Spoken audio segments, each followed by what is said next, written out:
Jusqu'à 1h sur Europe 1. Sophie Peters.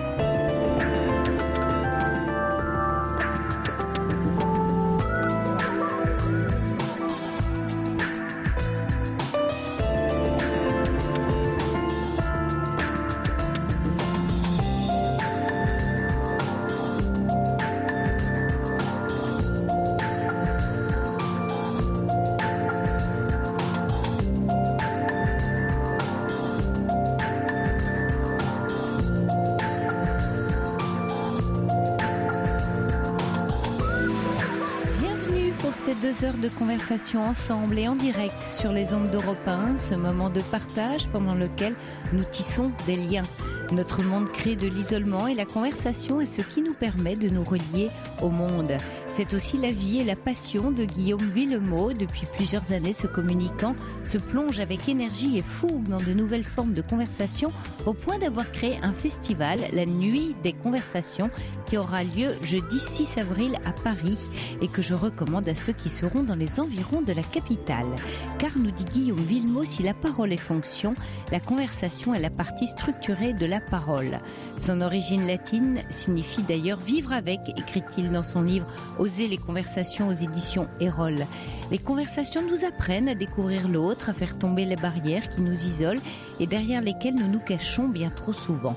Elles nous apprennent à faire avec les autres et nous permettent de construire des relations. Elles apportent légèreté et spontanéité.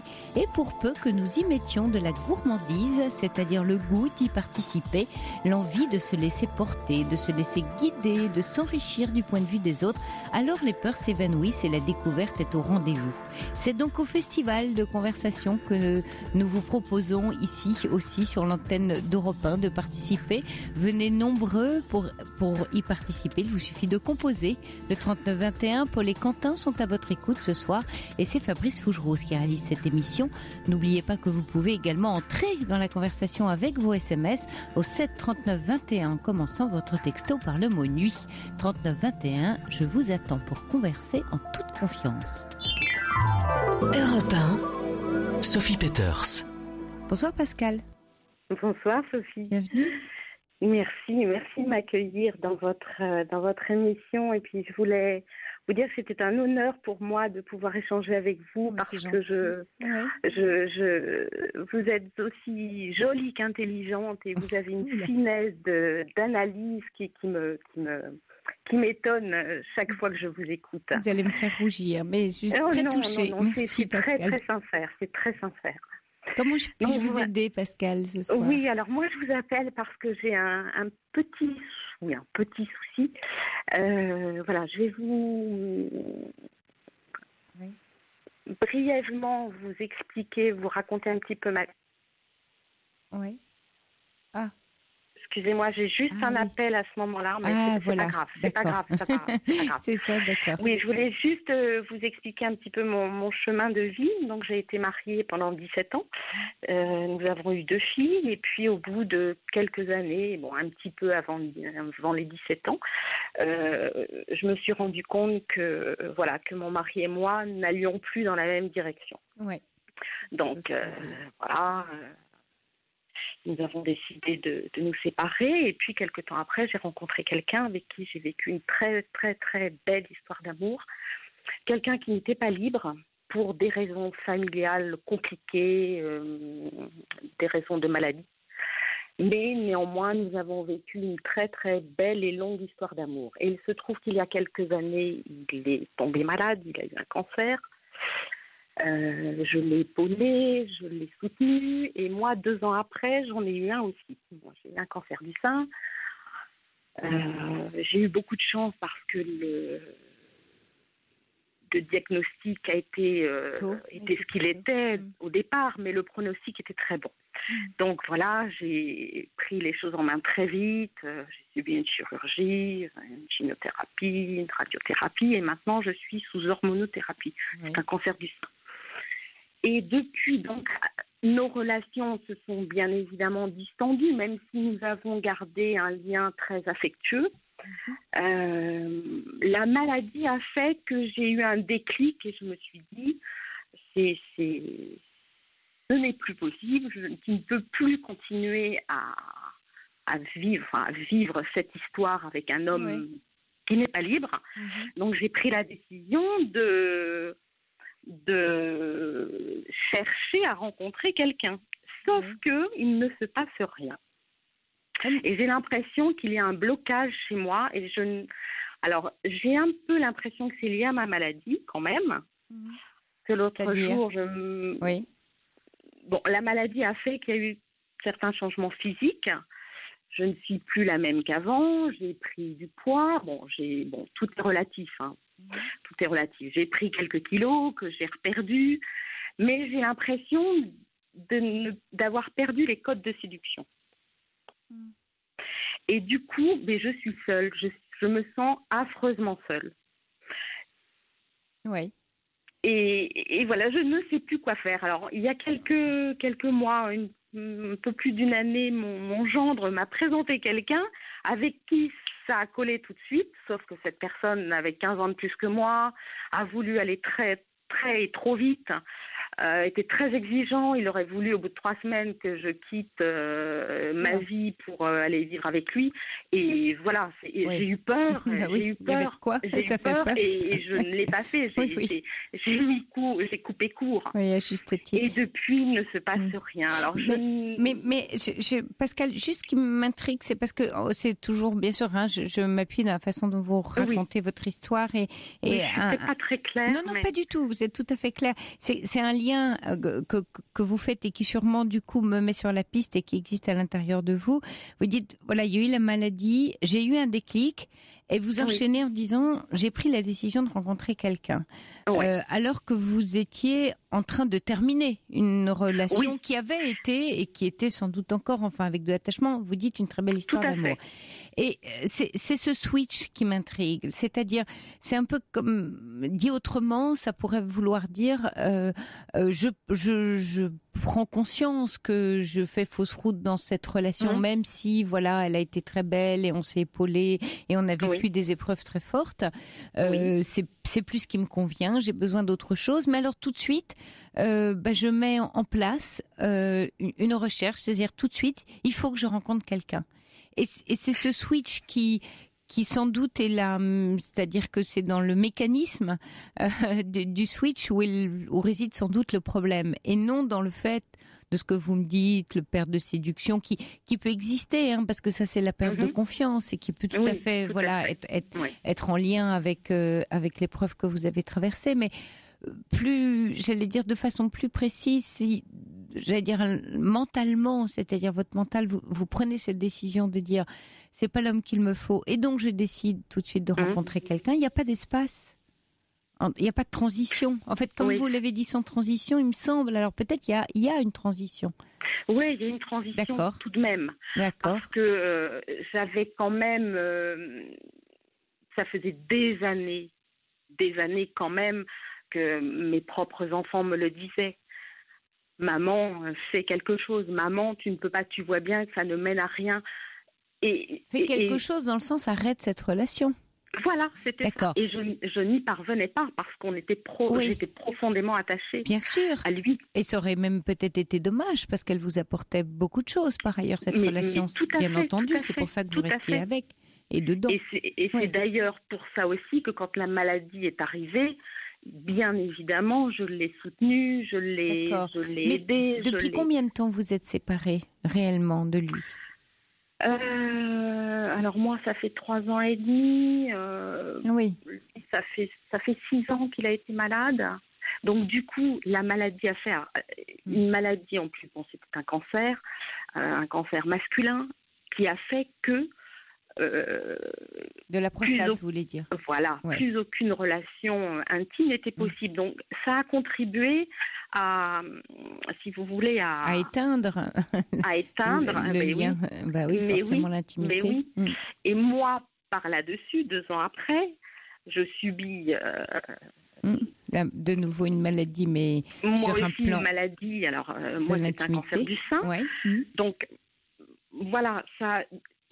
Nos liens se sont... Mais bon, puis parallèlement, lui a subi de gros soucis familiaux aussi, de gros soucis de maladies très graves dans sa famille, donc il était beaucoup moins disponible.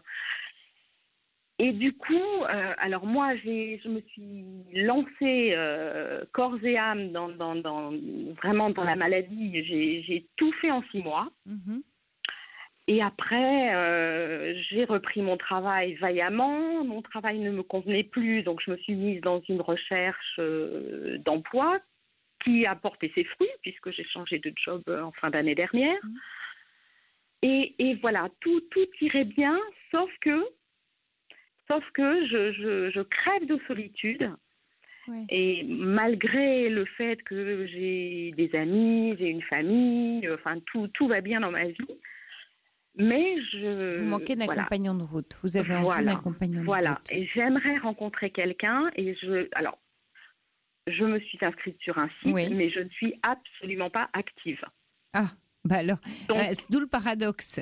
Voilà. C'est-à-dire, oui. Et pourquoi vous n'êtes pas active? Parce que la vie m'a toujours apporté. J'ai toujours les quelques hommes que j'ai connus dans la vie, je les ai toujours rencontrés par hasard. Et du coup, j'ai du mal à faire la démarche de m'inscrire sur un site et de consulter des profils.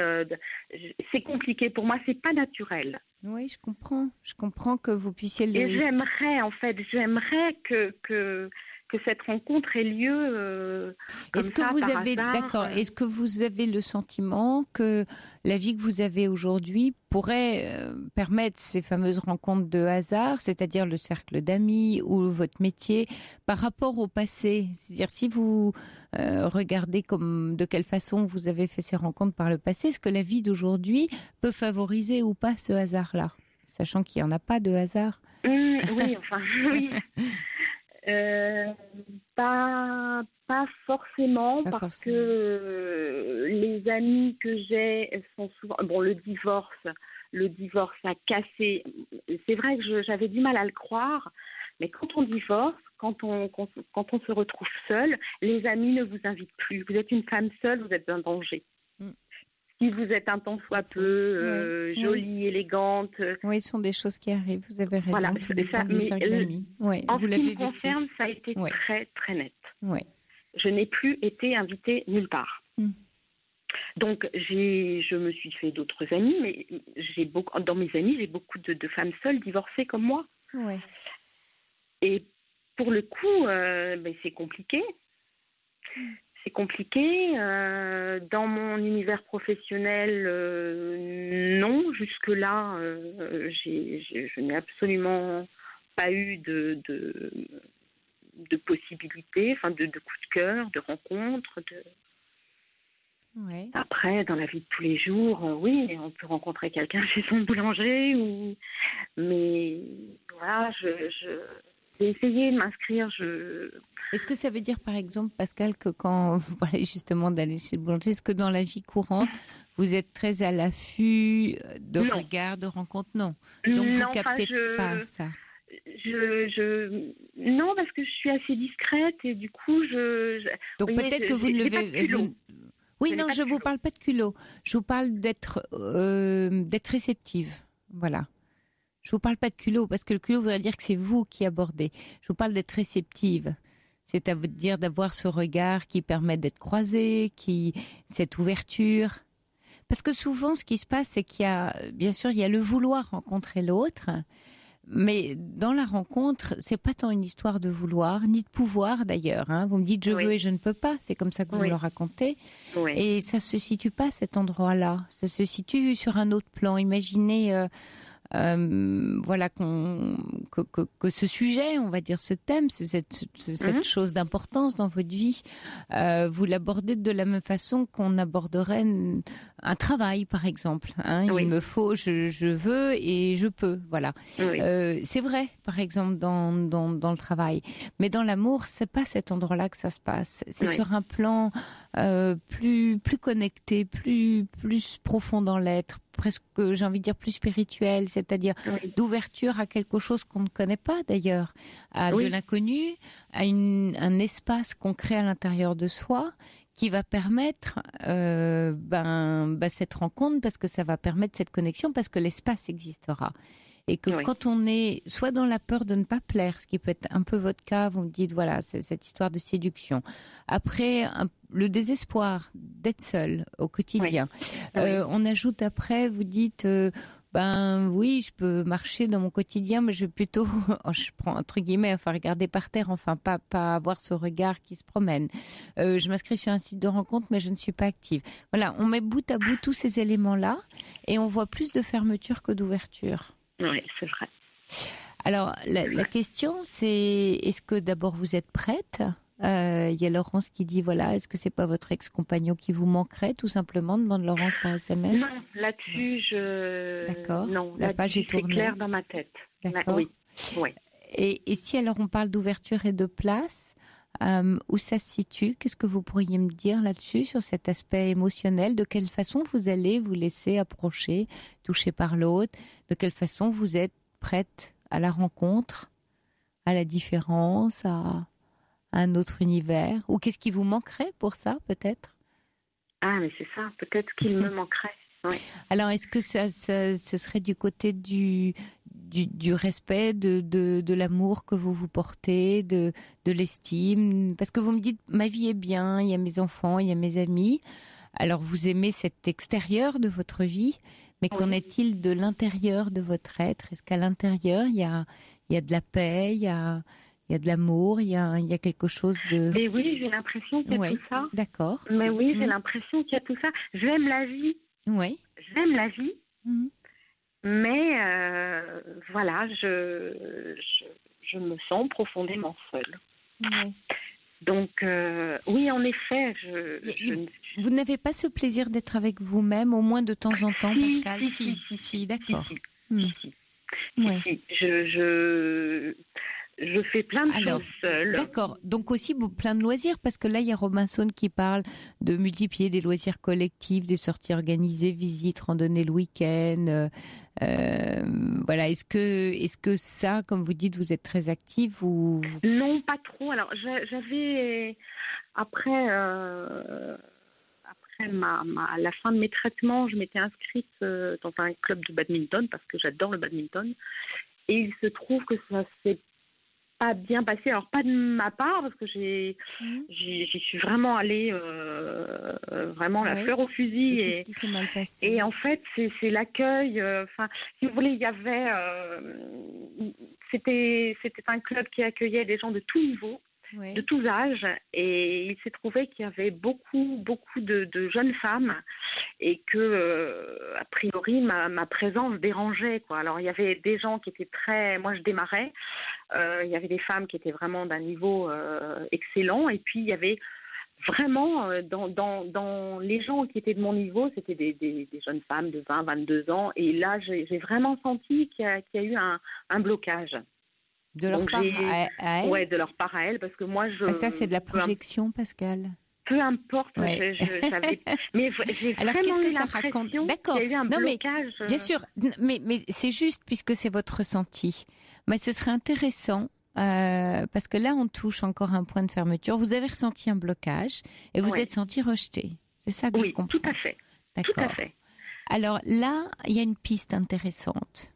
Parce qu'il y a quelque chose qui vibre en vous, qui vit en vous, de l'ordre du rejet, de la crainte du rejet, puisque ça s'est activé là, à cet endroit-là. En tout cas, c'est ce que vous avez senti. Vous êtes senti rejeté, donc vous avez interprété les signaux qui vous étaient renvoyés comme du rejet. Oui, tout à fait. Alors, il y a quelque chose de l'ordre de la peur, de la relation à l'autre, qui bloque sûrement en grande partie vos capacités de rencontre, vos possibilités. Parce que si, arrivé dans un club, vous avez ce sentiment, et vous parlez des femmes d'ailleurs, donc il y a une histoire de femme à femme avec vous. On tourne autour, on tourne autour, c'est-à-dire que vous avez été atteinte dans votre féminité par votre maladie, et vous vous sentez agressée, atteinte par les femmes. Les amis en couple qui ne vous invitent plus, ces femmes au badminton qui ne vous font pas de place, comme si vous étiez sortie du cercle de la femme. C'est curieux parce que j'ai néanmoins plein d'amies femmes. D'accord, donc qu'est-ce qui s'est passé à cette histoire de ce club de badminton? Mais je ne sais pas, pourtant ça démarrait bien, il y avait alors pour le coup, j'échangeais beaucoup avec des messieurs, mais qui étaient d'un niveau bien supérieur au mien. Donc c'était très gênant. Bon, il y avait une très mauvaise organisation. Il y avait bon, donc j'ai laissé tomber. Et cette année, j'ai voulu me réinscrire dans un club vraiment dans la ville où j'habite. Et alors pour le coup là, ça s'est pas fait parce que je devais y aller avec une amie et qui a eu elle aussi des problèmes de santé. Et du coup, je voulais pas y aller seule en fait. Je voulais y aller avec un ou une partenaire. Mais dites-moi, votre ex-compagnon, lui, était marié, à ce que je comprends? Oui. D'accord. Donc, il y avait une autre femme dans l'histoire. Et Oui. vous dites, depuis ma séparation, les couples que j'avais, je me suis fait de nouvelles amies, mais des femmes seules. Et là, vous me reparlez du badminton en me parlant de femmes et d'hommes. Il y a quelque chose d'une triangulaire dans votre histoire où dès que vous vous sentez... il y a quelque chose de la compétition avec les femmes qui vous parle vis-à-vis des hommes. C'est-à-dire que votre rapport à l'homme passe par les femmes. Ah, c'est intéressant. Et le fait d'avoir été longtemps dans cette relation où finalement vous étiez trois, quand on est avec un homme marié, une personne mariée, on est trois dans une relation, et de vivre le rejet des femmes dès lors qu'il y a un homme ou une présence d'homme, il y a ici une espèce de barrière et il y a une réconciliation à mener pour vous avec les femmes, mais les femmes en couple et pas les femmes seules. C'est la femme en couple. Et vous qui souhaitez être cette femme en couple, qui est vraiment votre désir très profond, c'est je veux être comme elle finalement. Moi aussi, je veux un homme dans ma vie, je veux être cette femme en couple que je n'ai pas vraiment été, que j'ai été 17 ans mais que j'ai plus été après puisque l'homme que j'aimais était quand même pris par une autre femme. Aujourd'hui, il y a quelque chose à franchir là. D'accord. Alors peut-être à travailler ça avec un thérapeute, ce serait intéressant pour vous. Oui, vous pensez. Oui, parce que il y a quelque chose qui vous renvoie dans votre histoire à une féminité, comme si la féminité était donnée par l'homme et pas par vous. Mais elle passe aussi par la femme, c'est-à-dire que l'autorisation d'être femme passe aux deux endroits. Alors, il faudrait creuser votre relation avec vos parents et le fait d'avoir été atteinte à cet endroit-là et le sein qui est en plus vraiment le symbole féminin par excellence et de la maternité. Il y a une transformation profonde en vous qui s'opère à ce moment-là. Tout à fait. Qui est comment être le phénix, ce phénix féminin. C'est votre trajet. Oui. Parce que je suis persuadée que dans votre rencontre, et vous me parlez de séduction, vous me semblez être une femme, séduisante qui sait faire. Donc, je ne pense pas que ce soit aussi en surface que vous voulez bien le dire. Vous me parlez de poids, de façon de séduire. Je pense que ça se passe à un endroit beaucoup plus profond de votre être et beaucoup plus souterrain. Donc à travailler, vous pensez? En tout cas, explorer. Alors, soit travailler avec un psy, soit vous, toute seule, à faire des liens, à explorer, à reprendre l'histoire du badminton, des couples qui invitaient plus à séparation, d'essayer de rentrer en vous-même pour dire, avoir conscience de vos projections et d'essayer de voir où ça se passe pour vous, pour accueillir pleinement la femme que vous êtes, sans compétition avec les autres femmes, sans devoir rentrer dans cette histoire de compétition. Vous libérez, il y a quelque chose à libérer. Oui, parce que moi, je me sens pas... Vous voyez, je n'ai jamais... pour le coup, mon compagnon, ce n'est pas moi qui suis allée vers lui, c'est lui qui est venu me chercher. Vous voyez, jamais je n'aurais... Oui, mais vous l'avez accepté en sachant qu'il était pris. Eh oui. Par une autre femme. Parce qu'il m'a autorisé à le faire, parce que... Oui, c'est vrai, il m'a mais raconté... il y avait la présence d'une autre femme. Mais oui, en effet. C'est un couple à trois. En effet. Et ça dit beaucoup de choses aussi, les couples à trois. Oui. Une femme ou un homme qui accepte d'être dans une relation avec quelqu'un qui est déjà pris, ça ne passe pas que par la personne avec laquelle il est, ça transite aussi par l'autre. On fait aussi quelque chose à l'autre. Oui. Et donc ça renvoie au couple des parents. C'est très oedipien, les relations extra-conjugales. Oui, et puis c'est vrai que quand ça a démarré, j'avais pas du tout le... je n'imaginais pas que ça puisse durer aussi longtemps. Oui. Voilà, ça m'est tombé dessus un peu comme ça, et puis bon. Je pense qu'il y a une forme de liberté, liberté de la femme à retrouver pour vous, Pascal. D'accord. Je vais explorer. En dehors d'un triangle. Ouais, donc allez à votre rencontre, parce qu'en vous rencontrant vous allez faire une rencontre et rencontrer l'homme pour œuvrer dans un nouveau couple. Bon. Bon chemin à vous, Pascal. Merci beaucoup, Sophie. Merci d'avoir appelé. Merci à vous et bonne émission. Bonsoir. À bientôt. Bonsoir, Jean. Bonsoir. C'est gentil de me prendre à l'antenne, parce que je voulais rendre un hommage à ma maman, parce que ça fait 15 jours qu'elle est partie, et j'arrête pas de pleurer. J'aurais jamais pensé que ça m'arriverait. Parce que elle avait 94 ans, et dans ma tête, moi, c'était une femme de caractère qui habitait à la campagne.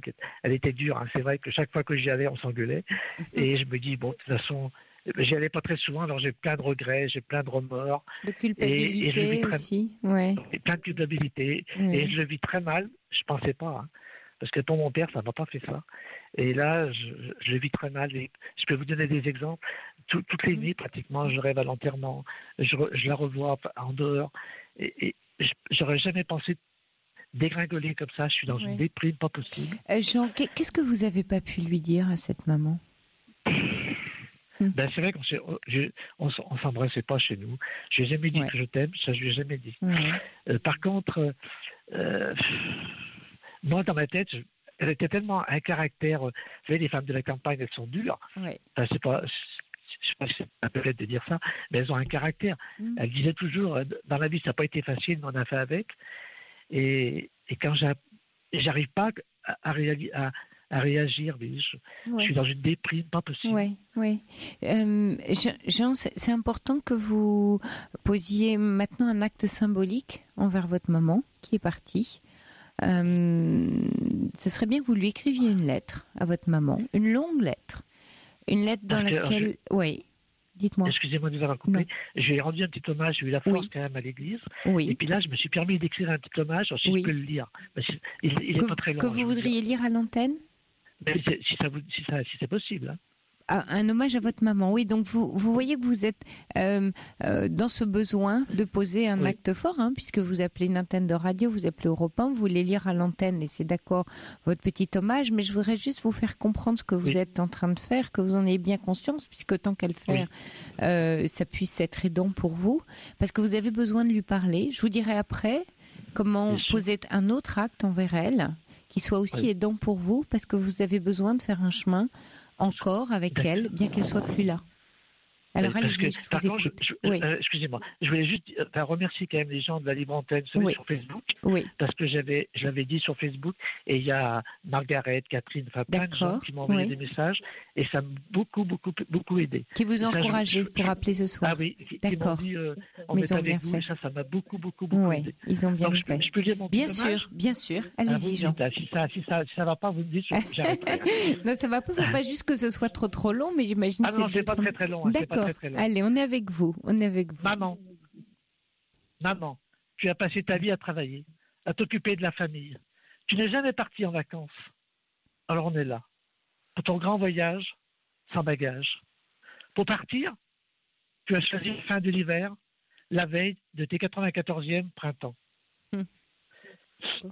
Là-haut, alors je dis ça, ne rouspète pas trop parce qu'elle rouspète tout le temps. Alors, là-haut, ne rouspète pas trop. Les repas sont bons, la soupe et du potager, et la brioche du meilleur boulanger.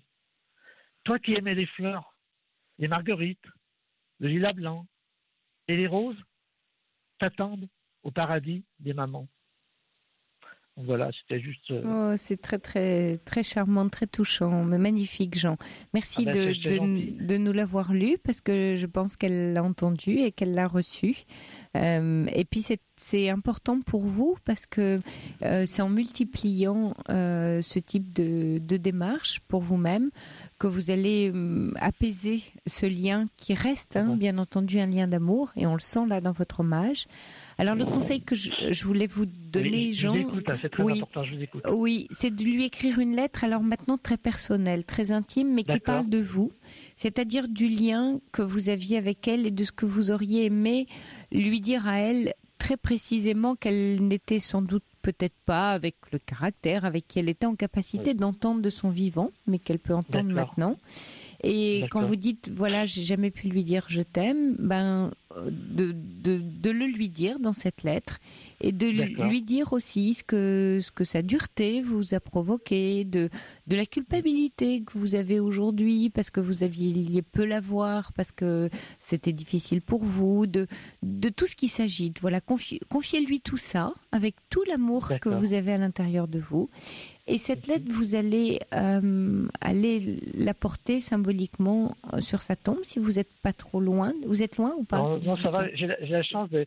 Bon, là, j'ai pris un petit rhume, j'y suis allé cet après-midi, je vais porter des fleurs, puis j'ai pris la pluie. Donc, j'ai pris un rhume, et j'ai la chance d'avoir...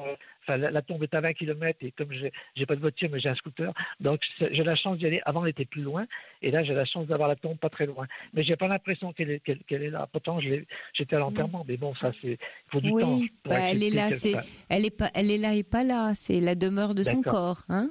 Mais c'est symbolique, et vous allez la brûler, cette lettre. D'accord. En pensant, ou alors vous la brûlez chez vous en allumant une bougie, voilà. Et faites-le chez vous avec une bougie qui sera sa flamme à elle et la flamme de votre amour. Et c'est important de poser un acte symbolique en étant dans le recueillement de façon très solennelle. Pour vous aider tous les deux, et parce qu'elle va le recevoir et que vous allez pouvoir retrouver de la paix, du sommeil, et apaiser un peu vos larmes, apaiser un peu votre détresse. Parce que je ne pensais pas tomber aussi bas. Aujourd'hui, j'ai passé à part être allé à la voir, j'ai rien fait. Ça fait 15 jours que bon. Demain, je vais me secouer, je vais voir La Belle et la Bête. Ça va me Non, mais c'est drôle parce que je ne suis pas un caractère comme ça. Moi, je suis quelqu'un qui bouge tout le temps. Et là, je suis complètement anéanti. Je n'arrive pas à comprendre. Parce que je n'étais pas famille, mais la mère, c'est normal. Oui, il y a ça, Jean. Et puis, il y a, il me semble, toute cette culpabilité que vous portez qui est très lourde. C'est-à-dire de ne pas avoir été... Vous savez, le poids du, je vais le dire, pardonnez-moi entre guillemets, du mauvais fils, ça c'est votre croyance, c'est ce qui est à l'intérieur de vous. Or, vous l'êtes pas. Vous l'êtes pas, vous vous aimiez et il y a des liens d'amour. Vous savez, dans les familles, les liens d'amour, ils peuvent être comme le soleil derrière les nuages. Il est toujours là, même quand le ciel est tout gris. Hein, quand il fait très mauvais, un avion, ça perche la couche de nuages, on voit bien que le soleil est toujours là. Donc, ça peut être ça. Et l'acte que je vous propose de faire, c'est pour percer la couche de nuages, pour que le soleil apparaisse.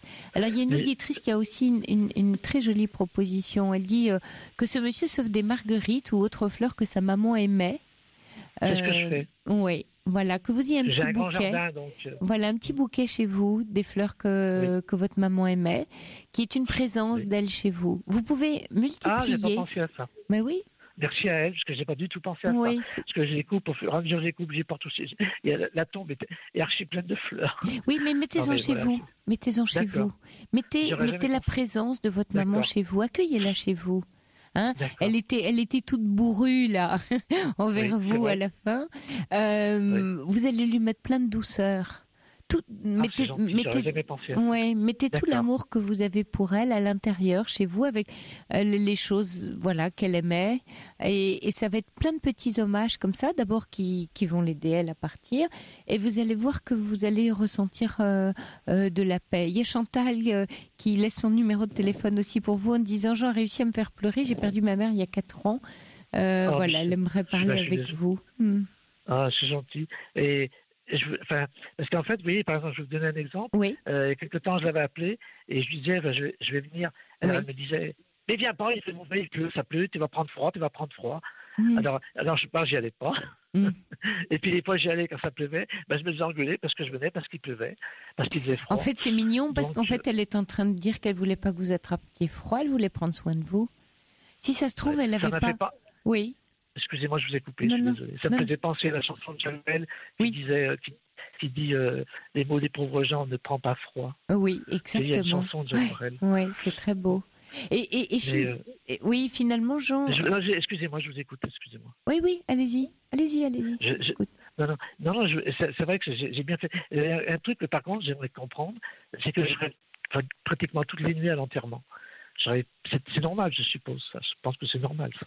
Que vous ayez, pardon, je vous ai pas bien entendu. Excusez-moi, parce que je parle très vite. Oui. Je rêve presque toutes les nuits à l'enterrement. Je revis l'enterrement. Parce que c'est le dernier moment où elle a accepté que vous veniez la voir d'une certaine manière. Ah oui, d'accord, ok, d'accord. Et donc pour vous c'est très violent parce que vous qui vouliez aller la voir et comme elle était bourrue, finalement vous y alliez pas. Oui. Puis c'est particulier ce moment où finalement elle est là et là elle vous engueule pas. Mais j'aurais pas pensé que ça aurait été aussi dur. Parce que moi, dans ma tête, je me dis, avec ce caractère-là, elle va finir, elle aura 100 ans, donc c'est pas grave, j'y vais pas, je vais attendre 30 ans. Et ben voilà. Et puis finalement. Voilà, finalement. C'était pour vous, vous y attendiez pas, elle est partie dans son sommeil, elle est partie comment? Ah ben, elle était très énervée parce que comme tout le temps. Oui. Et puis alors elle est très énervée. Alors l'infirmière lui a dit écoutez, reposez-vous, prenez dans un petit moment. Puis elle a fait comme un genre d'AVC, quoi. Elle est partie plouf. Ah oui, donc assez brutalement pour vous. Mais et alors que pour vous, j'ai l'impression, Jean, c'est une force de la nature, cette maman. Elle était finalement, oui, elle était immortelle. Oui, c'était une force de la nature. Oui. Il y a une chanson qui s'appelle d'ailleurs. Il y a une dame qui a appelé il y a 8 ou 15 jours, qui s'appelait Justine, une dame qui avait 80 ans, qui a appelé là pour son fils qui avait le HIV. Oui, je me souviens, à la fin de l'émission. Elle avait dit que personne n'avait appelé pour ça. Oui, exactement. Et il y a une chanson qui s'appelle Justine, et elle dit tu as tant porté des seaux qui pesaient lourd, qui pesaient trop. Quand auras-tu pitié de ton dos? Et ça, c'était tout à fait ma mère. Parce qu'à la campagne, il y avait un puits. Je m'excuse, je vous raconte des petites anecdotes. Non, c'est intéressant. Et elle allait chercher encore l'eau au puits. Ah oui. Ça paraît peut-être bête comme ça. Mais, en fait, j'ai l'impression aussi que vous pleurez, Jean, pour tout le soin qu'elle n'a pas su se donner. J'ai le sentiment que vous pleurez beaucoup pour... et dans l'hommage d'ailleurs que vous nous avez lu, on sent toute la tendresse que vous aviez pour cette maman qui portait tout.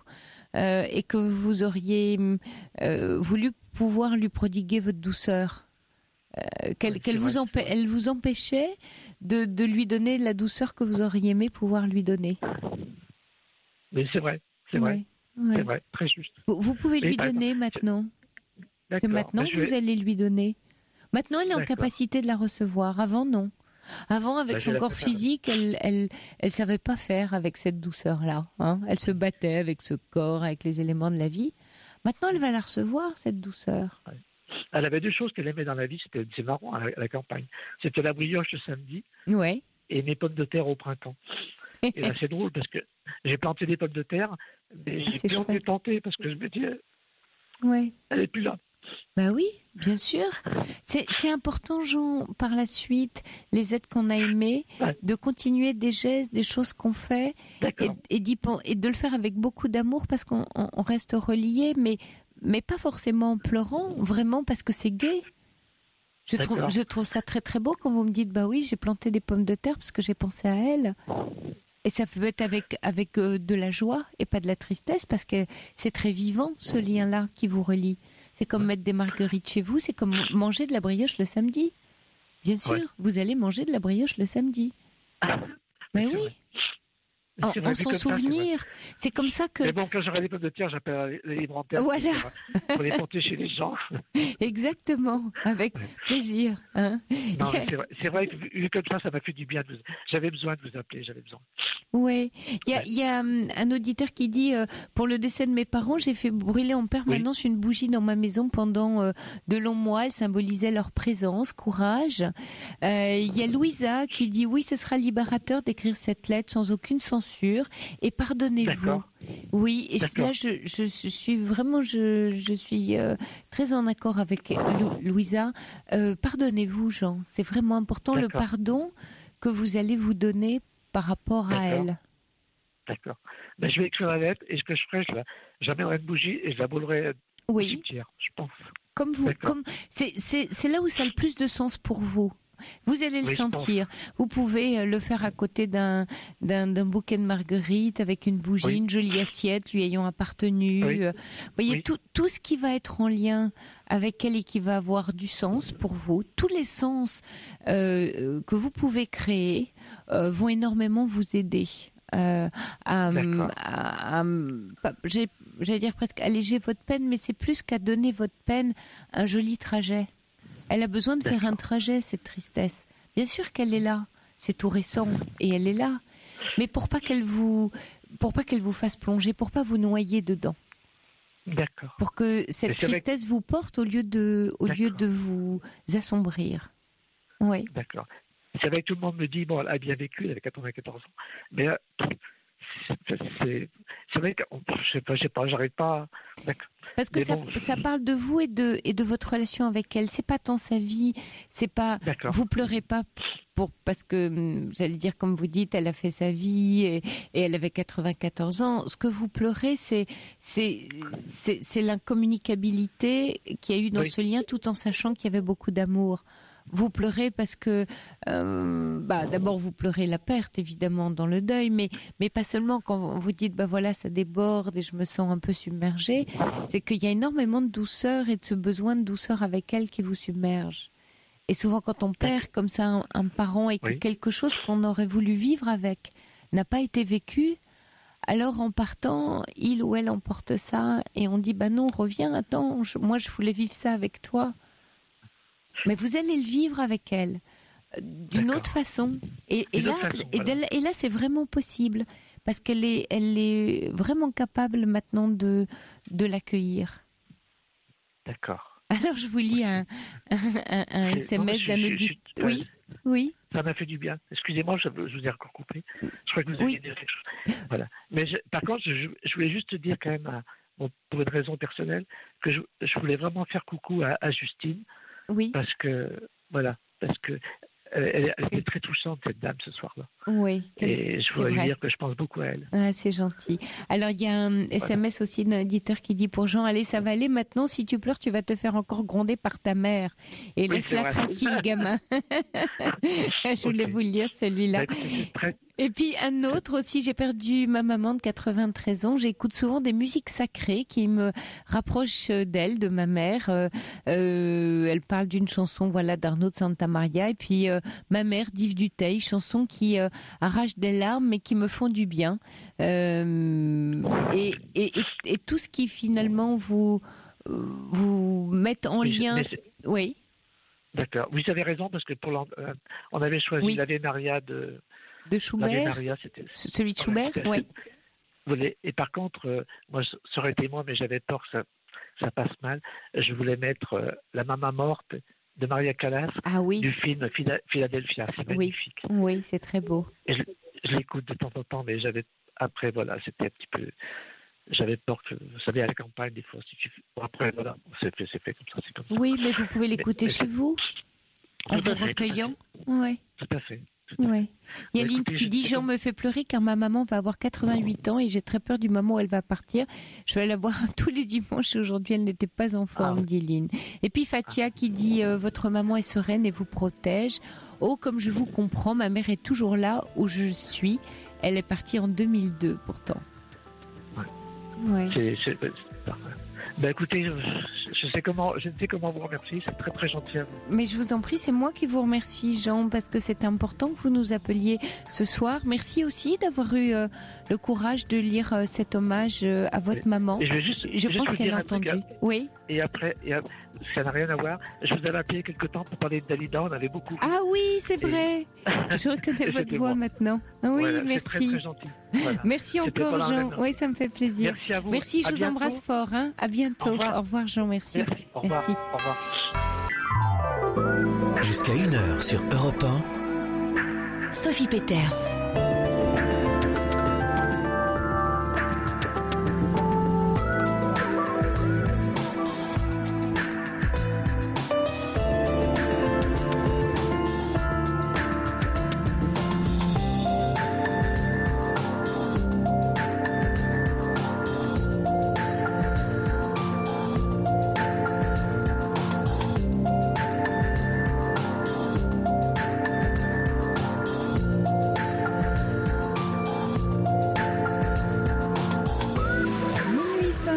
Vous écoutez Europe 1 et c'est la libre antenne qui se poursuit avec vous et en direct, une libre antenne placée sous le signe des conversations, ces conversations qui nous apprennent à faire avec les autres et nous permettent de construire des relations qui apportent aussi légèreté, spontanéité, parfois gravité et pour peu que nous y mettions de la gourmandise, c'est-à-dire le goût d'y participer, l'envie de se laisser porter, de se laisser guider, de s'enrichir du point de vue des autres, alors les peurs s'évanouissent et la découverte est au rendez-vous. C'est donc un festival de conversation que nous vous proposons de participer sur l'antenne d'Europe 1. Il vous suffit de composer le 39 21. Paul et Quentin sont à votre écoute ce soir et c'est Fabrice Fougerouz qui réalise cette émission. N'oubliez pas que vous pouvez également entrer dans la conversation avec vos SMS au 7 39 21 en commençant votre texto par le mot nuit. 39 21, je vous attends pour converser en toute confiance. Europe 1. Sophie Peters. Bonsoir Virginie. Bonsoir. Bienvenue. Merci, je suis très émue de vous avoir au téléphone parce que je vous écoute tous les soirs, enfin toutes les nuits. Oui. Je m'endors avec vous même. Oui, avec Caroline et moi donc, oui. Et avec Caroline et vous et parfois l'homme, je ne sais plus son prénom. C'était Roland Pérez quand c'était Roland. Oui, voilà. Oui. Donc c'est compliqué pour moi de vous avoir au téléphone en direct. Oui. C'est passé de l'autre côté du miroir presque. Oui, voilà, c'est ça. Oui. En fait, à force d'écouter les gens, on a l'impression que c'est une blague et quand on vous appelle, on se rend compte que c'est vraiment la réalité. Oui, j'imagine. Donc je vais vous expliquer brièvement la situation en fait. J'ai vécu 7 ans avec un homme violent, on a eu 2 enfants. On s'est séparés et pendant 10 ans, j'ai eu personne, mais vraiment personne pendant 10 ans. Et il y a 3 ans, quelqu'un que je connaissais depuis mes 20 ans m'a contacté. On a pris un café et puis on ne sait plus en fait. Et on a entamé une relation. Cet homme me disait qu'il ne buvait pas, qu'il prenait une bière le soir après le travail et qu'il fumait une cigarette au cannabis. Et c'est tout. Donc moi qui suis contre l'alcool et contre la drogue, ça me plaisait pas trop, mais bon, je me dis ça va, c'est pas non plus la mort. Et je me suis installée avec lui au bout de 2 ans. Et je me suis rendu compte qu'en fait, il était alcoolique, qu'il avait perdu son fils à cause de ça, son permis, qu'il travaillait plus à cause de ça. Et j'ai passé outre, j'ai voulu l'aider, j'ai tout fait, j'ai tout essayé pour l'aider, je l'ai mis en cure, il était prêt à le faire. Ça n'a pas pris, il a repris l'alcool. Et aujourd'hui, il me quitte parce que il ne peut pas boire comme il veut. Et j'ai beaucoup de mal à l'accepter en fait.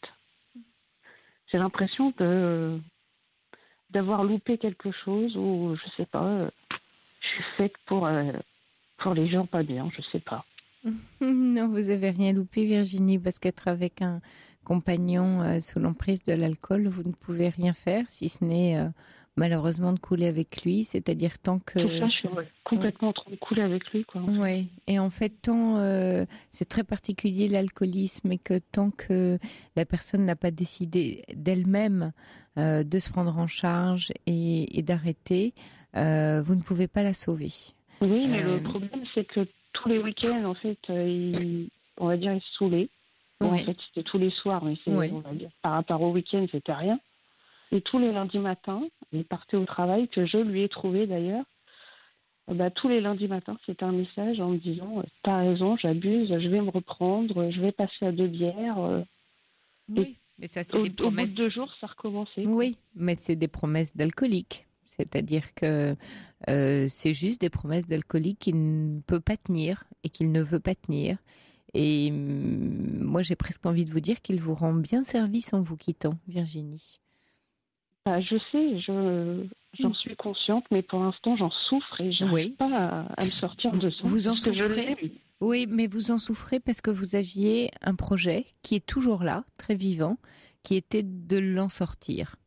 Et qui est un très beau projet en soi. Bien entendu, quand on voit quelqu'un qu'on aime s'abîmer à ce point-là... C'est moi de vous couper, mais je ne lui demandais pas d'arrêter de boire, mais de diminuer. Oui, seulement. Oui, mais ça, il ne sait pas possible, il ne sait pas faire. Il ne peut pas. Non, il ne sait pas faire, non. Parce qu'ouvrir une bière dès qu'on en finit une... Oui. Non, ça il sait pas. C'est comme un grand fumeur, baisser le nombre de cigarettes, ça va tenir quelques jours et puis il va repartir un paquet. Donc après, c'est des décisions très personnelles qui sont ancrées dans des histoires personnelles auxquelles vous n'avez pas accès. Donc vous pouvez toujours avoir un magnifique projet qui est d'aider l'autre et de le sortir de là. Vous pouvez pas mener ce projet à terme. Et vous ne pouvez n'être un soutien que si vous le demande, parce que lui décide de se prendre en main et dire je vais avoir besoin de ton soutien parce que ça va être difficile pour moi. À ce moment-là, oui, on peut aider quelqu'un. On ne peut aider quelqu'un que s'il y a une demande. Vous pouvez pas sauver quelqu'un contre son gré d'une certaine manière. À ce moment-là, vous êtes entraîné dans la noyade avec. C'est ça. Et là, Virginie, ce qui vous fait énormément souffrir, et j'ai le sentiment quand vous en parlez que vous vivez ça comme un échec, comme votre propre échec. Oui. Alors que ça ne peut pas venir de vous, c'est-à-dire ça ne peut pas être un échec parce que vous vous mettez là en situation d'échec sur quelque chose que vous ne pouvez pas réussir. Et ça devient intéressant parce que ça renvoie à l'histoire précédente d'un homme qui vous battait. C'est que vous vous mettez là dans des postures où vous n'avez pas la main. C'est pas que vous êtes condamné à rencontrer, comme vous dites, des hommes qui ont des problèmes. C'est que vous vous mettez à des endroits de votre vie où vous pensez que vous pouvez faire quelque chose sur lequel vous ne pouvez rien. Le seul endroit où vous êtes puissante, c'est sur vous-même. C'est pas sur l'autre. Même pas. C'est d'apprendre. C'est d'apprendre avec vous d'abord. Si vous verriez aujourd'hui, vous ne diriez pas ça. Je suis plus moi-même, je suis l'ombre de moi-même. Mais parce que vous sortez d'un épisode très très douloureux et difficile, Virginie.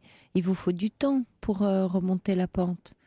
Mais vous avez un potentiel, vous avez quelque chose, comme on en a tout ça. Oui, je sais que je suis quelqu'un de forte, je suis très forte, parce que je remonte toujours de tout. Mais tout ce que même vous avez supporté déjà dans votre vie dit quelque chose de vous déjà, sauf que vous l'avez supporté pour l'autre et pas pour vous. C'est-à-dire que votre façon de vous mettre dans le lien, c'est c'est presque de l'ordre du sacrifice, en tout cas c'est de vous mettre dans l'autre. Oui.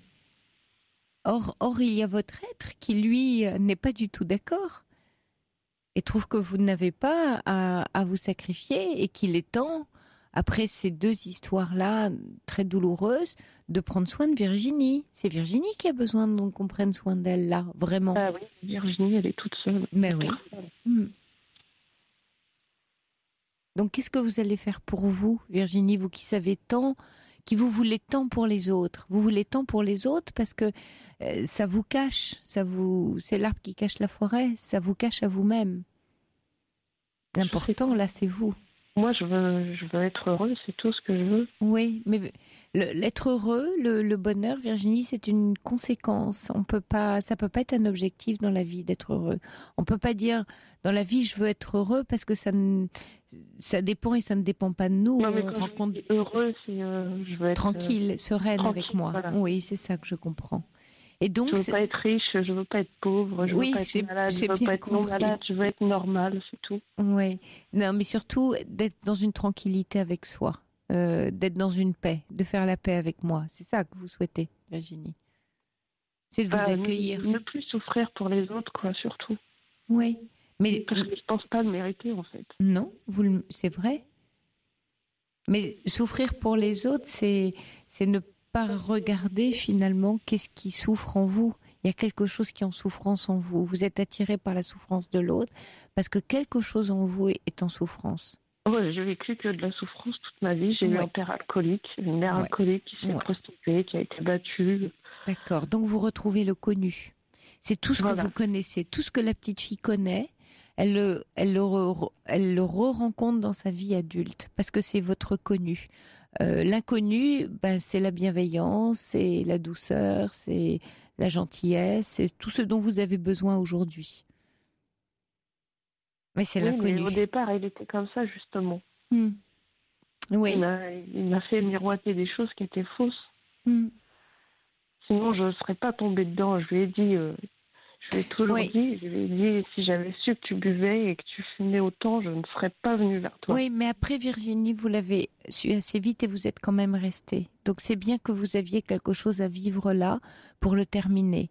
Une fois adulte, la vie nous repropose certaines choses, certaines épreuves, pour pouvoir les refermer, pour que vous puissiez, vous, l'adulte que vous êtes, dire maintenant c'est fini.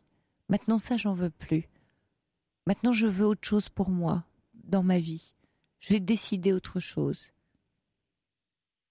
Il y a Pascalin qui dit que Virginie se dit qu'elle a beaucoup de chance que cet homme la quitte. J'y ai laissé ma santé morale et physique, essayer de sauver un alcoolique, qu'elle s'occupe d'elle maintenant. Et Benjamin, malheureusement, l'alcoolisme est une pieuvre et l'entourage ne peut rien faire, dit Benjamin. Oui, mais j'ai vécu avec mon père alcoolique et il n'était pas comme ça non plus. Oui. Pas à ce point-là, c'est ça que vous voulez dire. Non, parce que de là à me dire que c'est moi la merde, c'est moi qui fais mal les choses alors que j'ai tout fait. Non, c'est pas vous qui faites mal les choses, bien sûr que non. Mais vous le savez. Vous le savez bien que c'est pas vous qui faites mal les choses.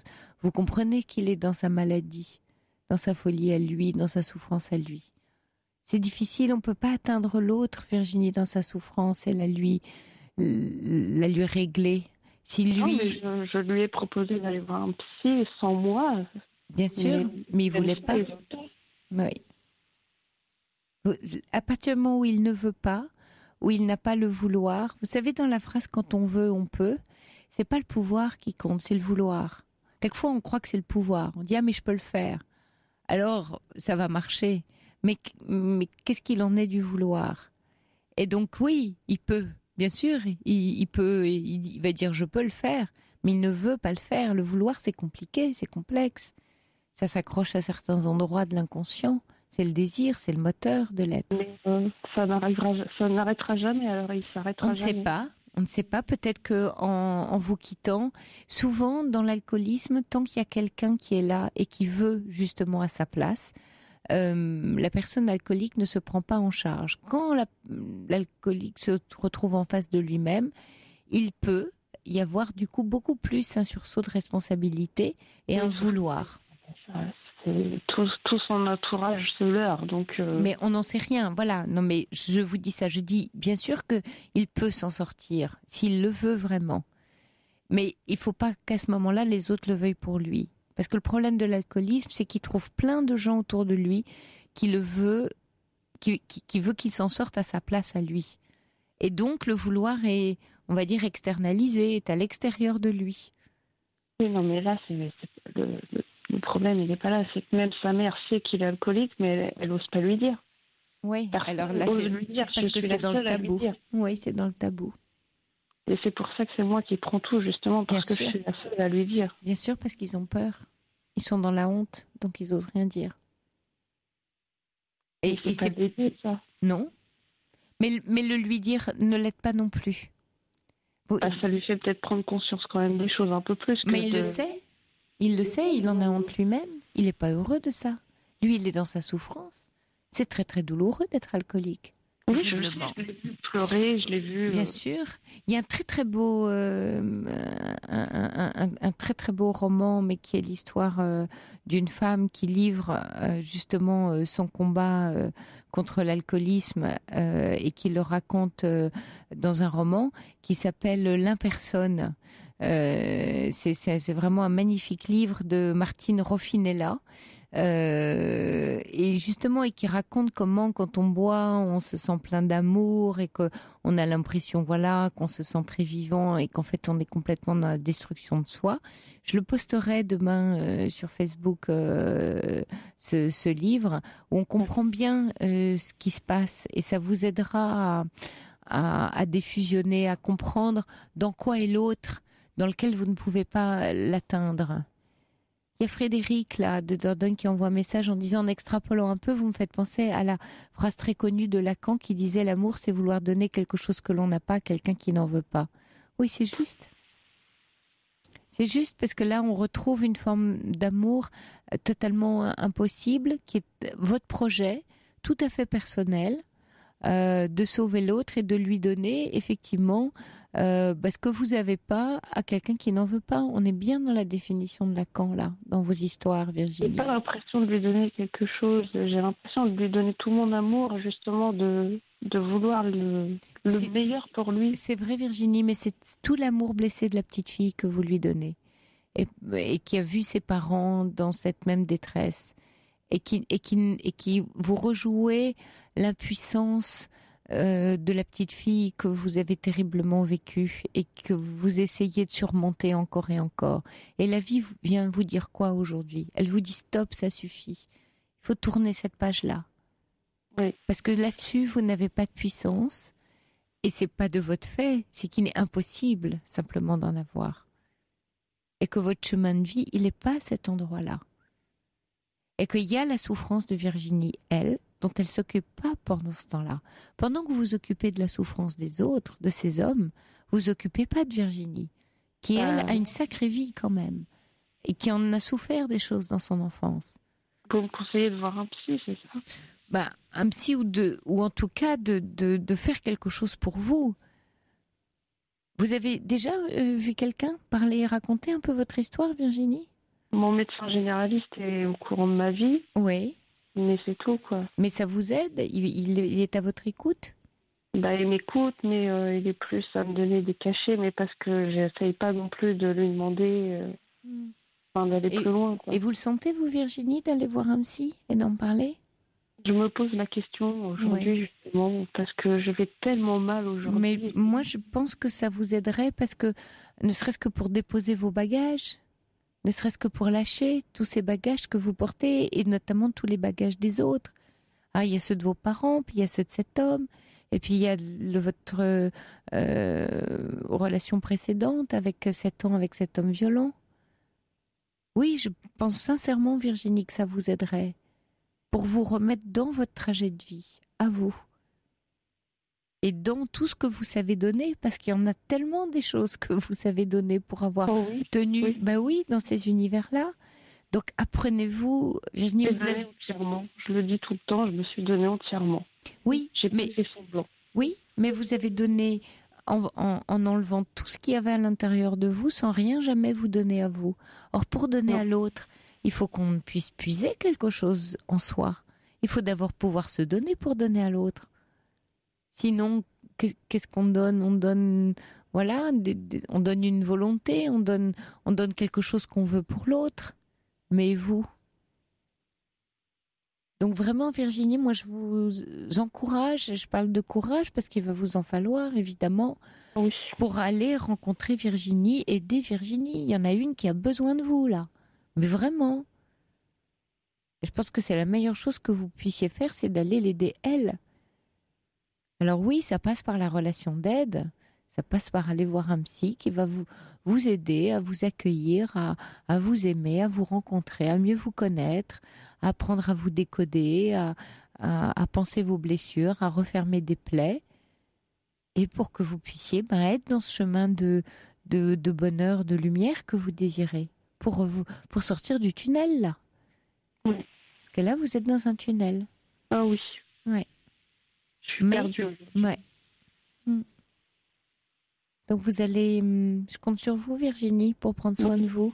Je vous remercie beaucoup. C'est vraiment important, là. Ouais. Merci.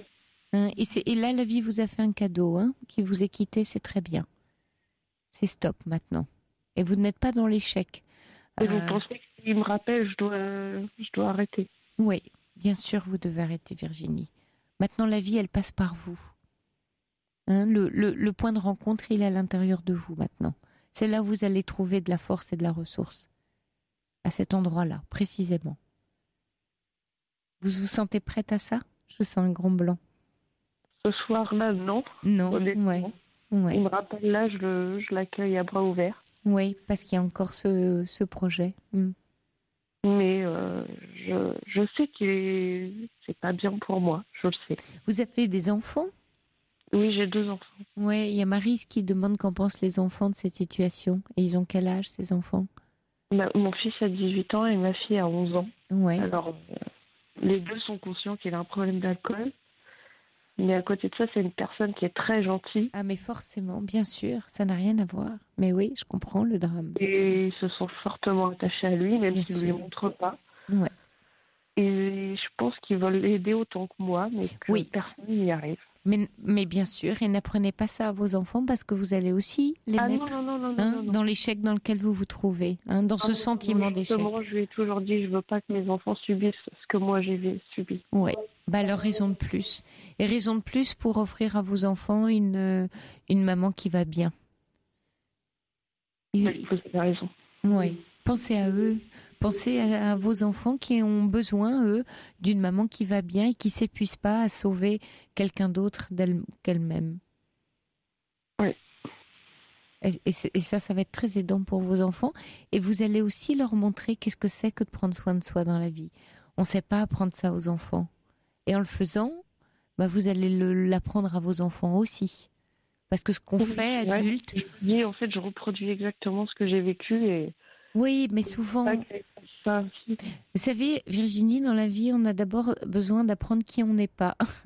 Et les mauvaises routes avant de trouver la bonne. C'est comme ça. Parce que c'est là-dedans qu'on se découvre. Là, la mauvaise route, elle est très longue, je pense. Oui. Non, vous avez 36 ans, c'est ça, Virginie? Oui. Ok. Il est temps... Voilà.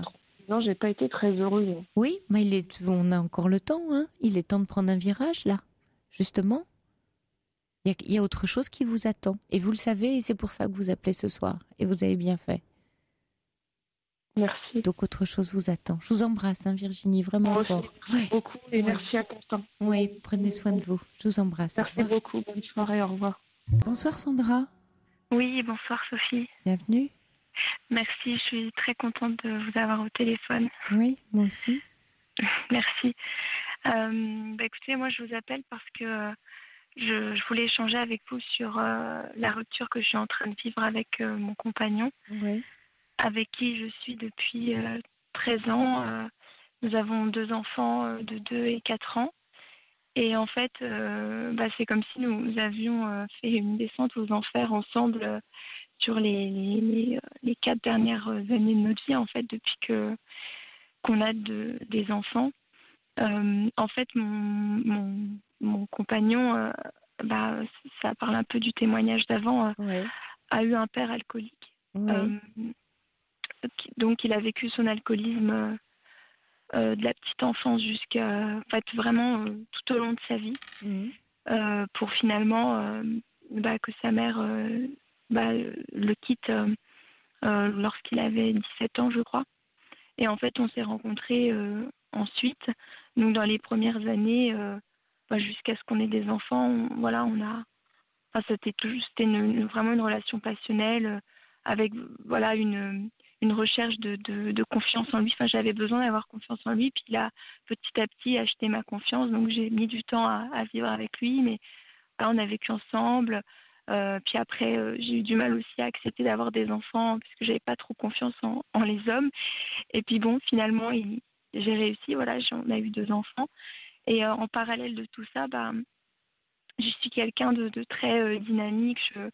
J'ai beaucoup d'initiatives. J'ai le sentiment un peu de l'avoir porté, de l'avoir fait grandir dans ses responsabilités, dans sa prise de responsabilité. C'est quelqu'un qui ne s'occupait pas trop de ses affaires, même de sa santé, de ses papiers, du ménage. Et donc, c'est moi un petit peu qui l'ai un petit peu drivé, gentiment au départ. Puis, quand on a commencé à avoir des enfants, on a fait construire une maison. J'ai commencé, en fait, j'ai adopté plusieurs méthodes. Au départ, j'étais plutôt bienveillante, je l'accompagnais. Puis après, je venais un peu plus directive parce que, quand même, je me disais, mince... Zut, on a une vie de famille, il n'y a pas que moi, et puis j'en ai assez aussi de lui dire ce qu'il a à faire. Je me sentais pas bien dans cette position, quoi. Et en fait, on a commencé à avoir des problèmes de couple, vraiment, parce que commençait à me dire, oui, mais... parce que je commençais à être pas très sympa, à lui dire, mais tu te rends compte, c'est moi qui fais plein de choses, je suis obligée de te dire les choses, je suis obligée de te dire de faire tes papiers, je suis obligée de faire les impôts. Et donc, il commençait à me dire, mon père m'a rabaissé toute mon enfance, tu me rabaisses. Je dis, mais non, je te rabaisse pas. J'essaie juste de te dire ce qu'il en est. Et quand on évoquait ce genre de problème avec sa mère, son beau-père, et revenait vers moi en me disant mais Sandra, mais tu te rends compte, tu n'as pas fait ses papiers. Je dis mais enfin c'est quand même à lui de les faire. Et donc après les enfants sont nés, ils n'ont pas bien dormi, donc notre couple a été mis à rude épreuve en fait. Hein. Et donc on avait toujours en parallèle ces problèmes de couple. Et puis après ma fille avait un peu plus de 6 mois et j'ai découvert que j'avais un cancer du sein. Ouais. Et là en fait ça a été un gros choc. Moi qui étais quelqu'un de très dynamique, très souriante, très dynamique. J'ai eu besoin de plus de lui, de sa présence. J'ai commencé un peu à plus lui parler de mes problèmes. Et puis 5 mois après, en fait, on a été voir une psy de couple. J'ai beaucoup insisté. Ouais. Et en fait, cette psy de couple l'a un peu bouleversée parce que en fait, elle lui a dit exactement ce que je lui disais depuis des années. Et suite à cet échange, elle m'a dit mais c'est pas possible, tu l'as appelé avant. Tu te rends compte, il n'a pas été gentil. Il l'a insulté même. Il a dit. Mais parce qu'elle lui a dit quoi? Elle lui a dit monsieur, quand vous allez au travail, vous avez des responsabilités.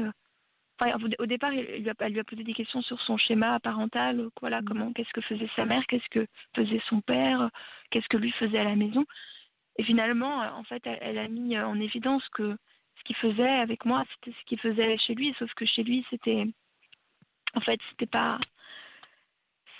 C'était chez lui en tant que père de famille et qu'il avait des responsabilités et lui a acquiescé à tout ce qu'elle a dit. Sauf que, en fait, après, il osait pas trop parler. Elle m'a fait sortir parce que j'étais malade. Et puis finalement, j'ai su un jour après que elle lui a fait dire qu'en fait, il ne m'aimait plus et qu'il osait peut-être pas me le dire parce que j'étais malade. Et donc brusquement. Mais c'est elle qui vous a dit ça? Non, c'est lui qui m'a dit que pendant que j'étais pas là, elle lui a fait dire qu'il m'aimait plus. Et donc brusquement, il m'a dit écoute, je t'aime plus, on vend la maison. Je lui dis mais comment ça, tu m'aimes plus? Enfin, tu me dis comme ça sans me préparer. Oui, je t'aime plus, c'est pas la peine d'espérer, de combattre comme tu fais habituellement. Il n'y a pas de combat, c'est pas possible de revenir en arrière. Donc en fait, après, il a un peu brusquement été voir des amis, m'a laissé chez moi seule. Donc j'en ai discuté avec mes amis, elles m'ont dit non mais laisse-le, peut-être qu'il a le temps il faut qu'il ait le temps de peut-être de réfléchir, qu'il fait il fait une connerie, il te laisse alors que t'es malade. J'avais perdu mes cheveux, j'avais vraiment besoin de lui. Et puis moi j'avais besoin de lui, donc je l'ai convaincu de me laisser une seconde chance, que j'avais conscience que j'avais mal agi, j'avais mal parlé, que si je parlais trop le soir, des fois je débriefais trop parce que lui parle très peu. J'ai pris conscience de ça et donc j'ai entamé une thérapie avec une coach de vie. Oui.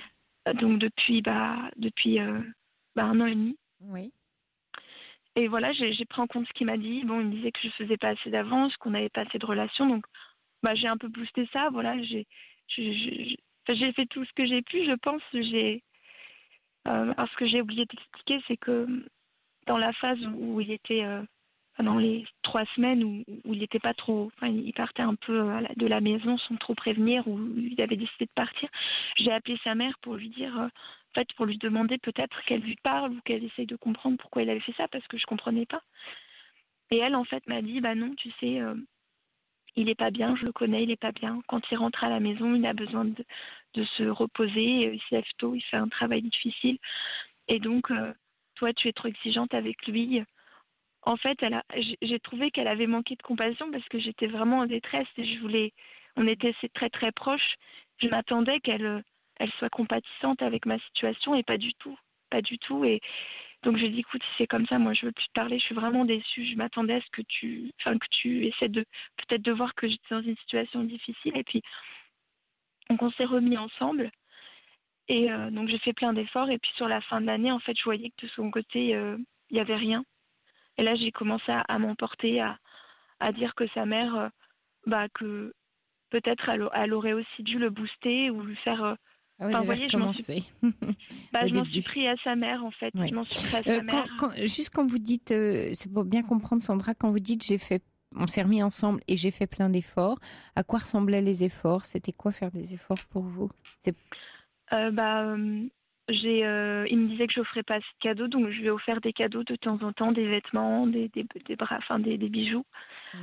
J'essaie toujours d'être jolie. Je faisais toujours très attention à moi, mais donner une image, de personne jolie, attirante. Je faisais plus de compliments, des avances, disons que quand on faisait l'amour, c'était à mon initiative en général. Après, je vais pas compter, mais Mais c'était d'accord. Il y avait rien de changé dans la posture, en profondeur. Ce qui était changé, c'était sur des actes, sur certains comportements. C'est ça que je comprends. Et puis je me parlais beaucoup moins qu'avant, en fait, parce que Et il parlait plus du coup? Non, pas du tout. Et il me disait par contre, mais je comprends pourquoi tu parles pas. Ouais. J'ai dit, mais Cédric, tu m'as dit que tu voulais pas que je ne parle moins. Je parle moins. Ah oui, mais non, n'importe quoi. Non, mais. Et aujourd'hui, alors, d'abord, et vous avez arrêté la thérapie de couple? Vous la voyez plus, la thérapeute de couple, alors? Non, en fait, parce que ma psy m'a conseillé d'aller la voir, mais je me suis dit que seule, lui, il voulait plus du tout aller voir de psy. Donc suite à la séance où il est revenu en disant qu'il avait compris. Oui, voilà, c'est ça. Et ça, vous l'avez jamais tiré au clair, cette séance-là? Derrière, il n'y a pas eu de nouveau de séance ensemble avec cette thérapeute? Oui, parce que, si vous voulez, il a une image négative des psychos. Oui, mais quand il est rentré, lui, en plus, pourquoi il l'a vu seul? Parce que vous étiez malade, vous ne pouviez pas y aller? Non, pas du tout. En fait, elle a vu qu'il parlait peu. Donc, elle l'a reçu seule? Non, elle a dit, madame, je vais faire quelque chose que je fais jamais, je vais vous faire sortir. Donc, elle m'a fait sortir 10 minutes de la pièce. Oui. Et en 10 minutes, il a dit que... apparemment, oui. J'étais pas là, je sais pas, mais... Mais en fait, si vous voulez, pour vraiment expliquer la situation que j'ai aujourd'hui et pourquoi je vous appelle, c'est que... En fait, je m'en suis un peu pris à sa mère, mais j'ai dit que j'étais dégoûtée parce que j'avais le sentiment que...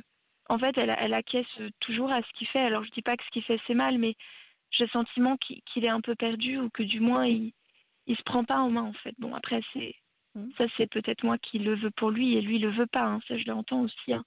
Mais ça, en fait, pour moi, c'est difficile de voir quelqu'un de proche d'une autre personne, de suivre, en fait. Moi, je fais une image, une métaphore, de le caresser dans le sens du poil. Ça me dérange beaucoup. En fait, c'est complètement sa mère, elle l'a élevé, hein, donc elle le défend. Je sais. C'est ce que tout le monde me dit. Mais alors, aujourd'hui, vous en êtes où? Non, j'ai bien compris. Bien sûr, vous pouvez pas avoir la même conception. Vous en êtes où, Sandra, dans cette histoire aujourd'hui là? En fait, on est parti en vacances, on est parti au ski. Et en fait, il y a eu un moment, fin janvier, donc j'ai fait mes 30 ans. Il a organisé une partie de l'anniversaire. Tous mes amis sont venus. Il a discuté avec mes amis. Ça allait. Et puis, début février, j'ai eu un creux. Je sentais vraiment un manque d'affection. J'avais besoin d'affection de sa part. Donc, je lui ai dit souvent, tous les soirs, je lui disais, mais Cédric, j'ai besoin de toi. Oh, mais tu reparles de ça, mais pourquoi tu me reparles? Je dis, mais je te dis que j'ai besoin de toi. Oui, mais je suis là.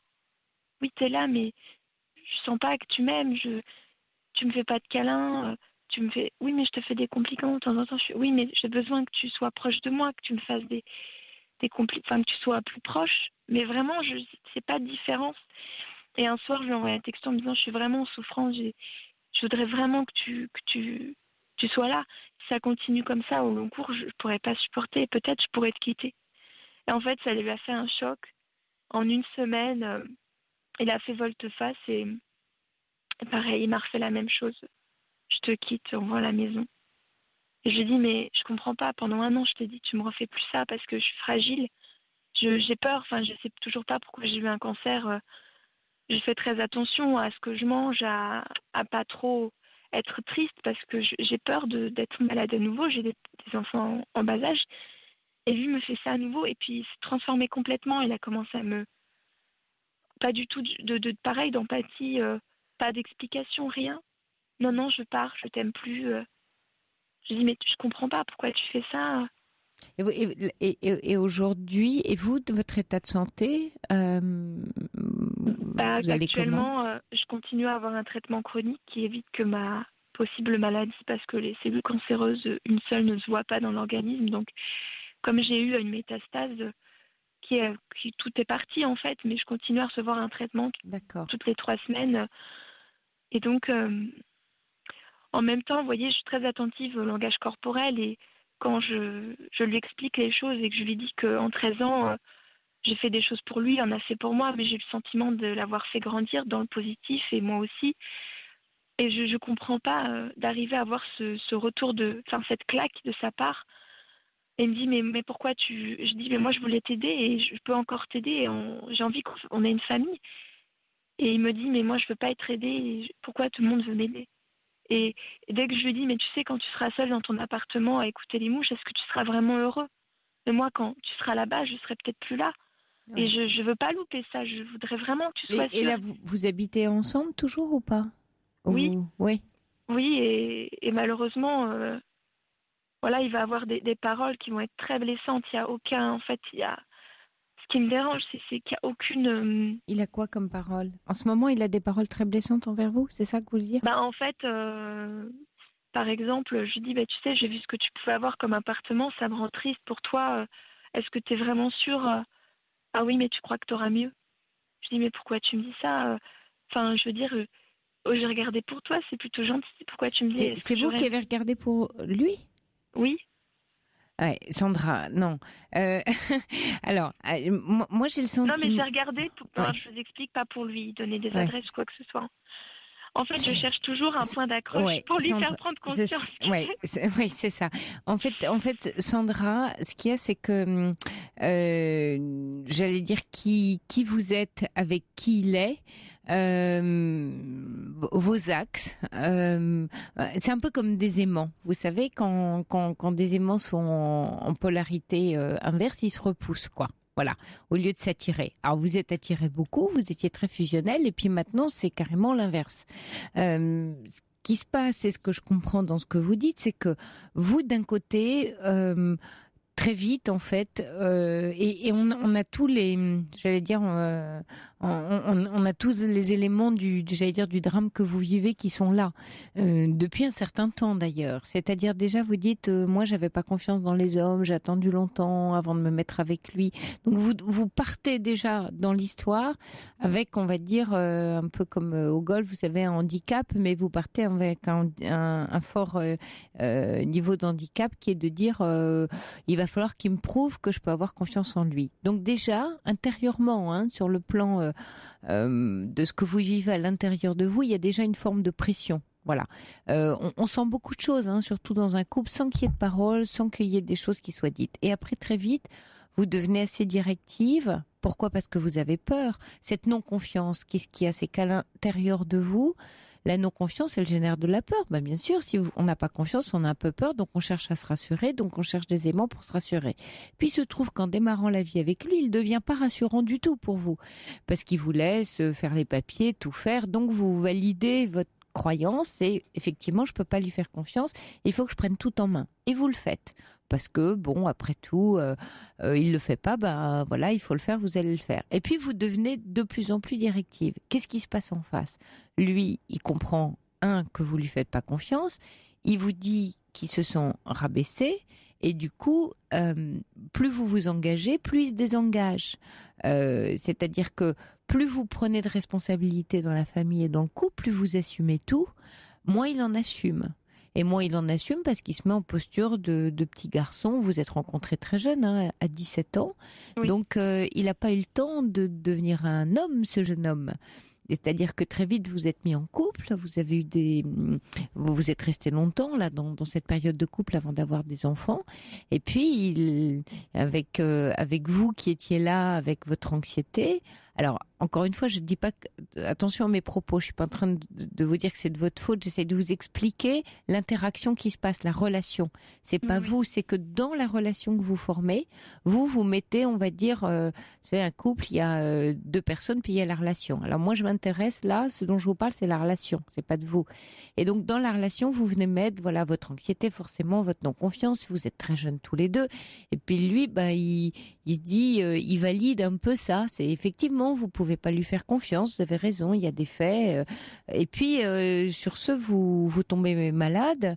En plus, j'imagine que vous aviez cette peur, voilà, du père alcoolique qui devait planer au-dessus, avec un père, donc, du coup, qui a pas du tout assumé ses responsabilités. Donc, lui, en plus, il connaît un père... un père qui n'a pas assumé sans doute ses responsabilités de père, donc il vient aussi lui dans votre couple avec cette histoire-là et vous le savez.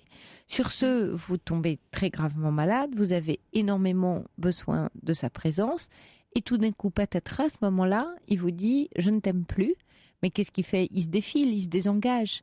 C'est-à-dire que le sentiment que donne votre histoire quand vous la racontez, plus vous avancez, avec en plus un véritable drame, c'est-à-dire une maladie extrêmement grave pour vous, et plus ça devient grave et grave et grave, et plus en face lui, ça lui demande, vous avez raison, de devenir de plus en plus responsable, et plus il ressent cette pression de devenir responsable, le coup de théâtre qu'il trouve à vous dire, c'est « je ne t'aime plus, comme ça elle va rien pouvoir me dire ». C'est sans doute pas vrai si ça se trouve, mais lui c'est sa façon à lui de dire si je lui dis ça, c'est l'excuse royale. Pardonnez-moi, en fait, mais j'ai besoin. Mais comment peut-on faire ça ? Oui. Alors attendez, on va continuer. Là, est-ce que vous comprenez ce que je vous explique jusque là où on arrive ? Oui, déjà. Bien, d'accord. Alors, si vous voulez, en étant assez contrôlante à cause de votre anxiété, et ça c'est à vous, j'allais dire, vous n'y pouvez rien tant que c'est pas très conscient chez vous. En face, vous avez quelqu'un qui valide. Cette non-confiance, et donc qu'est-ce qu'il valide ? Il dit elle n'a pas besoin de moi puisqu'elle sait tout faire et qu'elle est si contrôlante que moi ce que je comprends c'est qu'elle n'a pas besoin de moi, et si elle n'a pas besoin de moi, je ne l'aime plus. Après vous faites encore plus d'efforts pour le séduire, et là vous me parlez des cadeaux, de la séduction, donc c'est encore plus de la même chose, c'est-à-dire c'est encore vous qui fournissez tous les efforts d'une autre façon, et lui finalement, il ne grandit pas dans toute cette histoire. Et après, qu'est-ce que vous faites ? Vous en voulez à sa mère ? Oui, vous avez un peu raison. C'est que vous dites, faut peut-être aller chercher du côté de la mère parce qu'il n'a pas grandi. C'est quoi ce père qui prend pas ses responsabilités ? Et vous, j'allais dire presque naturellement, vous retournez vers sa mère. Et là, vous avez une mère.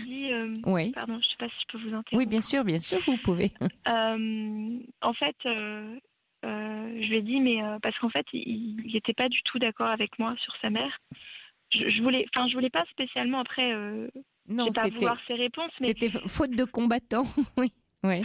Je m'attendais peut-être qu'ils me disent au moins de l'empathie, quoi. Moi, j'apprécie beaucoup l'empathie parce que j'en donne beaucoup et c'est vrai que j'en reçois pas souvent. Oui, mais alors attention à la définition de l'empathie, Sandra, parce que oui, sans doute que vous êtes dans l'empathie, mais d'une certaine manière un peu particulière. C'est-à-dire que l'empathie est un sentiment, est plus qu'un sentiment, est une attitude doublée d'un sentiment très important qui est de comprendre le monde de l'autre, mais sans se mettre à sa place.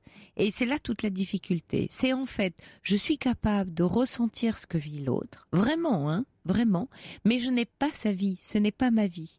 Donc je ne contrôle pas. Je suis là, c'est-à-dire que j'accueille l'autre avec qui il est, mais je n'ai pas de pression à lui mettre, je n'ai pas à lui dire ce qu'il doit faire, je suis juste en constat, de ce qu'il vit, et dans l'accueil de sa difficulté de vivre, puisqu'on va parler d'empathie et donc de difficulté à un moment donné. Elle est là, l'empathie. Et vous, quand vous me dites « je suis très empathique », moi, ce que je vois dans votre empathie à vous, c'est oui, je prends en compte ce que vit l'autre, mais je vais même essayer de lui résoudre. Et je vais même, du coup, l'aider. On retrouve d'ailleurs un peu ce qu'on avait avec Virginie tout à l'heure, avec son compagnon alcoolique, c'est du sauvetage. Et vous, comme vous voulez faire le bien, vous voulez que ça fonctionne, puis alors en plus, vous êtes doublement investi, vous êtes maman d'enfants que vous avez ensemble, donc maintenant il y a urgence pour vous à être très très investi.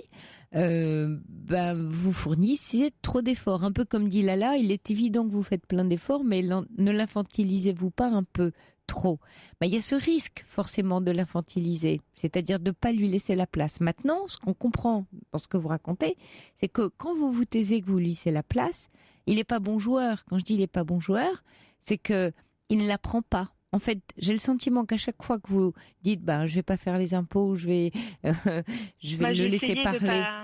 Il le fait pas. Non, il le fait pas. Il l'apprend pas. Voilà. Et ça, c'est son histoire. Oui, mais là, Sandra, elle est là la limite. C'est-à-dire, c'est la limite au-delà. Vous pouvez lui expliquer, mais vous n'êtes pas sa psy. Et vous allez trop sur son territoire. Si vous commencez à jouer la psy avec lui en lui disant, tu vois, je te laisse la place, mais en fait, tu la prends pas, vous le mettez doublement en échec. C'est-à-dire, vous lui dites... Comment faire avec ce genre de personne ? Rien. Et voilà, on arrive, c'est que quand vous me dites, que vous lui dites, tu me refais plus ça, et il vous quitte, bien sûr que si, il va vous le faire. Parce que vous avez tellement d'attentes que vous lui dites à lui, tu ne dois pas, tu me refais plus ça. Alors que vous avez besoin d'aide. Mais en fait, tous les messages subliminaux que vous lui envoyez, c'est tu n'es pas un bon homme pour moi. Ce que tu fais n'est pas bien. Tu n'es pas juste, tu te défiles, je ne peux pas compter sur toi, je ne peux pas avoir confiance en toi, tu vois je suis malade et tu n'es pas là pour moi. C'est-à-dire que l'image que vous lui renvoyez sans vous en rendre compte, et ça c'est inconscient chez vous, c'est une terrible image. Le miroir il est pas beau du tout. Mais qu'est-ce qu'il fait ? En même temps, est-ce que c'est pas la vérité ? Mais peu importe. On n'est pas dans une histoire de vérité, on est dans une interaction, une modélisation. Comme vous êtes très jeune, vous vous construisez ensemble et du coup, il se modèle sur vous et vous sur lui. Donc plus lui, il n'arrive pas à s'engager, plus il se sent dans l'échec de cet engagement, plus vous lui rappelez cet engagement et plus il vous fuit. Comprenez ce que je vous explique là ? Donc c'est pas que vous ayez raison ou pas raison. On n'est pas là, on n'est pas à cet endroit-là. L'essentiel là pour vous dans la situation, parce que si vous vous accrochez à j'ai raison, vous n'arriverez jamais à résoudre la situation, Sandra. Vous pouvez pas résoudre en voulant avoir raison. Et vous avez beaucoup d'attentes. Ouais. Oui, alors mais ça c'est évident, mais le souci second, c'est que quand j'entends ces mots, je fais pourtant les techniques de ma coach qui sont super, mais le FT, le Loponopono, j'arrive pas. Vous n'arrivez pas parce que vous avez besoin et que vous n'êtes pas reconnu dans la jeune maman en souffrance qui en plus vit quelque chose de très injuste parce qu'elle a une maladie grave. Et moi je pense que la maladie elle n'est pas là par hasard. C'est que la maladie elle est venue s'imposer dans votre couple pour justement essayer de retrouver ce lien d'empathie et d'amour. C'est-à-dire dans le moment le plus extrême, c'était une invitation lui à grandir.